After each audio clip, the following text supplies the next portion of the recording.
নায়িকা মানেই ঝলমলে লুক, পারফেক্ট সাজগোজ, রেড কার্পেট স্টাইল। কিন্তু নুসরাতের ক্ষেত্রে সব সময় যেন উল্টোটাই হয়, কারণ তিনি যখনই মেকআপ ছাড়া ছবি বা ভিডিও পোস্ট করেন তখনই নেটিজেনরা নেমে পড়েন ট্রোলিং মুডে। সোশ্যাল মিডিয়ায় ছেলের সঙ্গে এক কিউট ভিডিও শেয়ার করেছেন নুসরাত। সদ্য ঘুম থেকে ওঠা নায়িকা, চোখে মোটা ফ্রেমের চশমা, উস্কো খুস্কো চুল, সাদা টি শার্টে একেবারেই ক্যাজুয়াল লুকে। আর পাশে ছোট্ট দুষ্ট ঈশান মায়ের সঙ্গে খেলছে।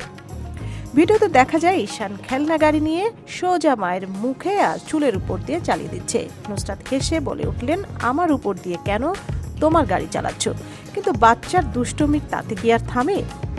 ভিডিও পোস্ট হতেই একদল নেটিজন শুরু করলেন কটাক্ষ।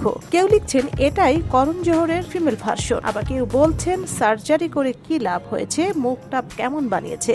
আরেকজন তো একেবারেই ঘোষণা দিলেন রাজকুমারী কোকো ভার্সন।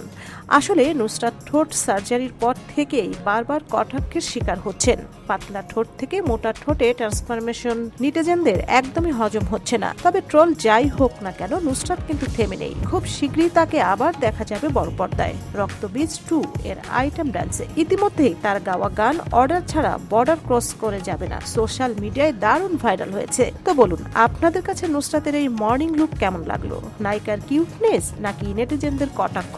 কারা জয়ী হলো এখানে? কমেন্ট জানাতে ভুলবেন না। সঞ্জিতা জুথি, সারা বাংলা।